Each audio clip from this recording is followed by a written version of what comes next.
നമസ്കാരം. Sreebhadra astro media YouTube ചാനലിലേക്ക് എല്ലാവർക്കും സ്വാഗതം. ഇന്നത്തെ വീഡിയോയിലൂടെ പറയാൻ ഉദ്ദേശിക്കുന്നത് വിവാഹ പൊരുത്ത വിഷയങ്ങളെക്കുറിച്ചാണ്.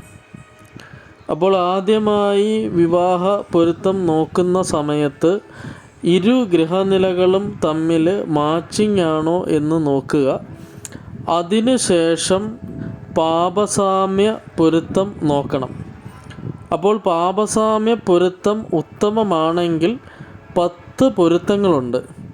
അപ്പോൾ ഈ 10 പൊരുത്തങ്ങൾ നോക്കാം. അപ്പോൾ ഈ 10 പൊരുത്തങ്ങളിൽ ആദ്യം വരുന്നത് രാശിപ്പൊരുത്തം എന്ന് പറയുന്ന ഒരു പൊരുത്തമാണ്. രാശിപ്പൊരുത്തം കഴിഞ്ഞാൽ പിന്നീട് നോക്കുന്നത് രാശ്യാധിപ പൊരുത്തം. അതിനുശേഷം നോക്കുന്നത് വശ്യപ്പൊരുത്തം. വശ്യപ്പൊരുത്തം നോക്കിക്കഴിഞ്ഞാൽ അടുത്തത് മാഹേന്ദ്രപ്പൊരുത്തം. മാഹേന്ദ്രപ്പൊരുത്തം നോക്കിയാൽ ഗണപ്പൊരുത്തം നോക്കും. ഗണപ്പൊരുത്തം നോക്കിയതിന് ശേഷം യോനിപ്പൊരുത്തം നോക്കും. യോനിപ്പൊരുത്തം നോക്കിയതിന് ശേഷം ദിനപ്പൊരുത്തം നോക്കും.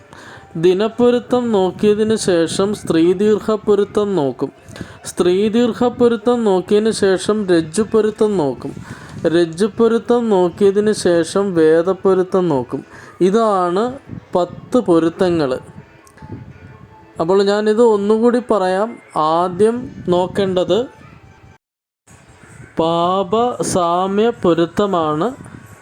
അതിനുശേഷം 10 പൊരുത്തങ്ങൾ നോക്കണം. പിന്നീട് ദശാസന്ധി ദോഷം ഉണ്ടോ എന്നുള്ളതും നോക്കണം.